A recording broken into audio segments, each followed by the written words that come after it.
And welcome to another episode of Aquarium School, brought to you by the Aquarium Vet.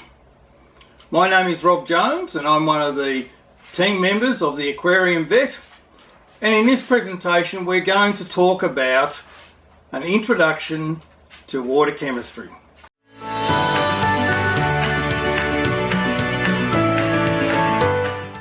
Hello, and so in this session we're going to cover an introduction to water chemistry.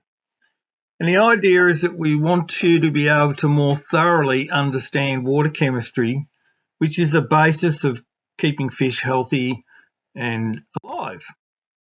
So we have to go through some definitions, and the very first one we start off with is the term atom.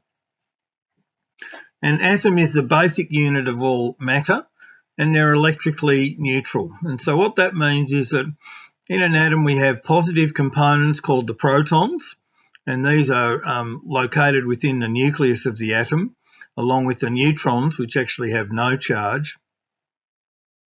And then circling the nucleus of the atom we have our negative components, which are electrons. And they circle the nucleus a little bit like the Earth going around the sun in an orbit. And in atoms, they're electrically neutral. So the number of positive protons equals the number of negative electrons. And so you end up with something that's neutral electrically.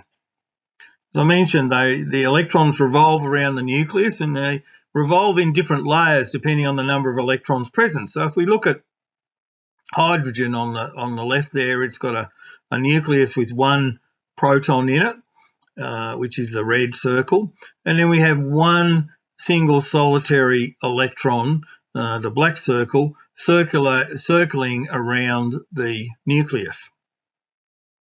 If we then look at oxygen on the right, we've still got our nucleus, and this time it's got 8 protons, and we've got 2 layers of electrons. The inner layer has got 2 electrons circulating around.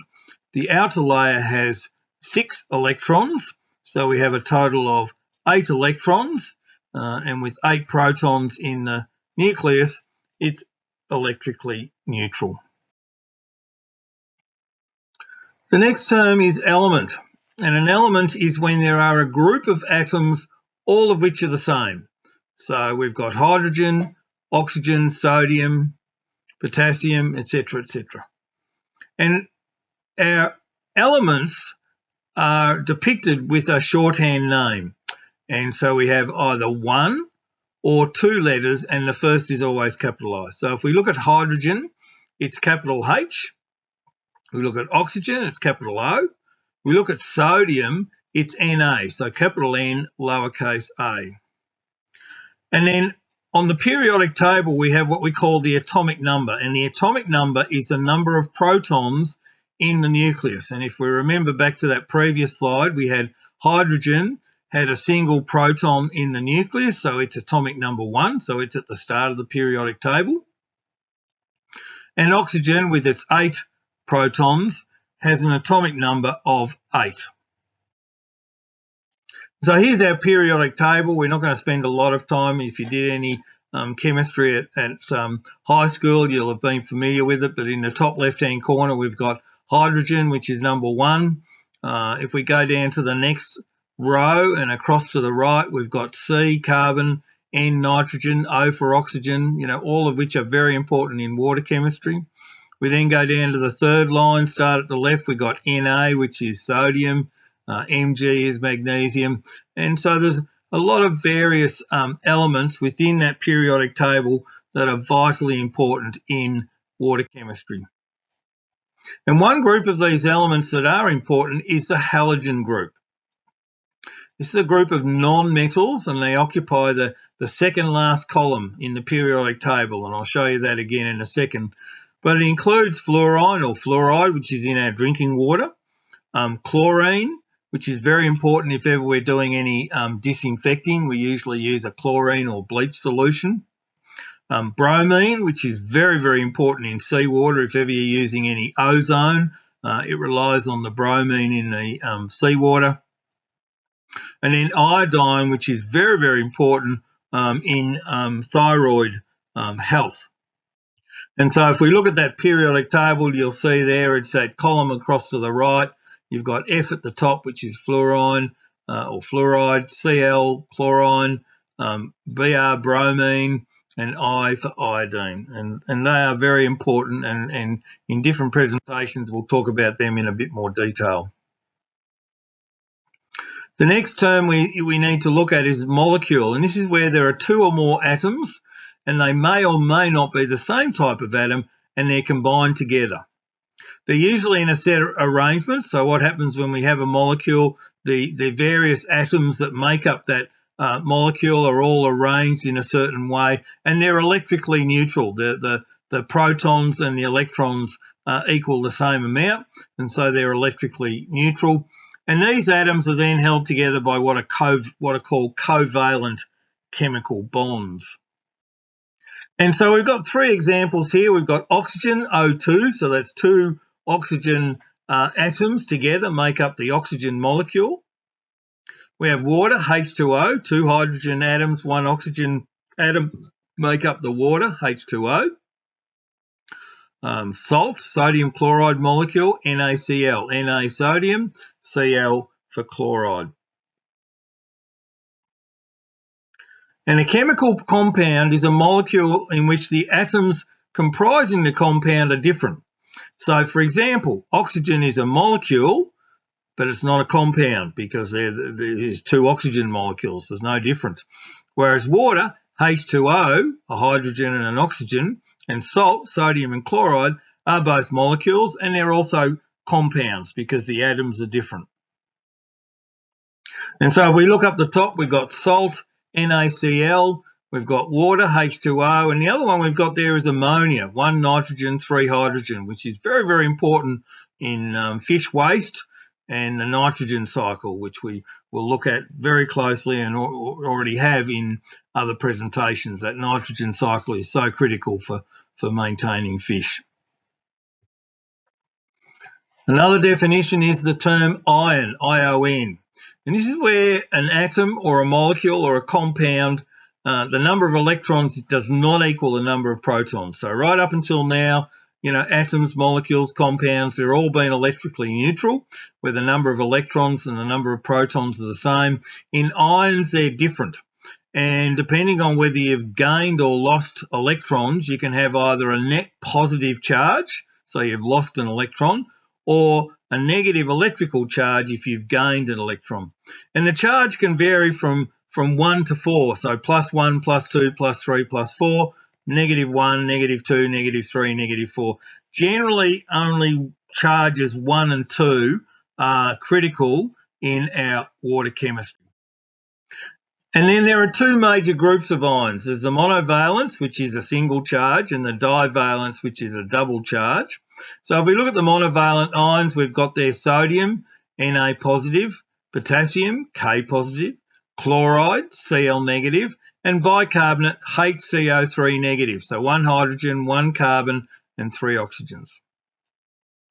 If we look at the divalence, we've got magnesium, Mg2 positive, and calcium, Ca2 positive, both of which are so important in seawater and present in high levels in seawater. Sulfate, SO4 2 negative, and carbonate, CO3 2 negative.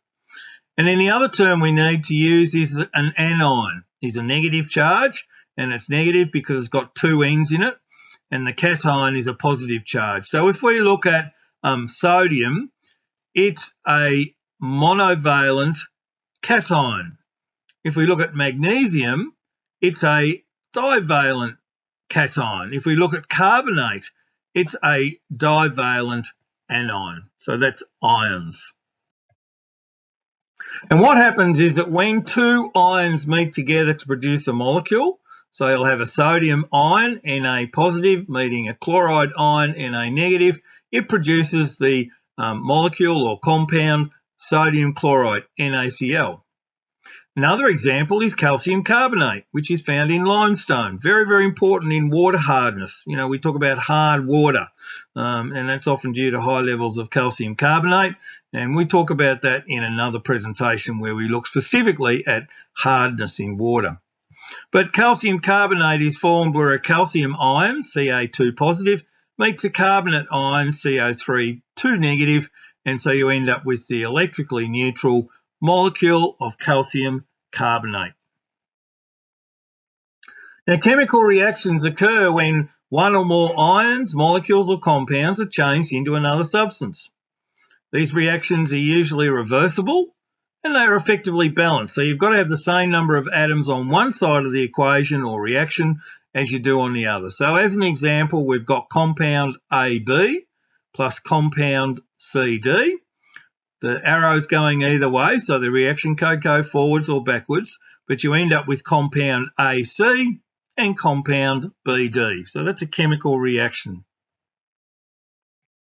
So an example is when we have carbon dioxide. Fish, when they're respiring, will excrete carbon dioxide through the gills and into the water, and that carbon dioxide then mixes with the water to produce carbonic acid, H2CO3 negative. So 2 hydrogen, 1 carbon, 3 oxygens. It's a very, very weak acid, and as such it reduces the pH of the water.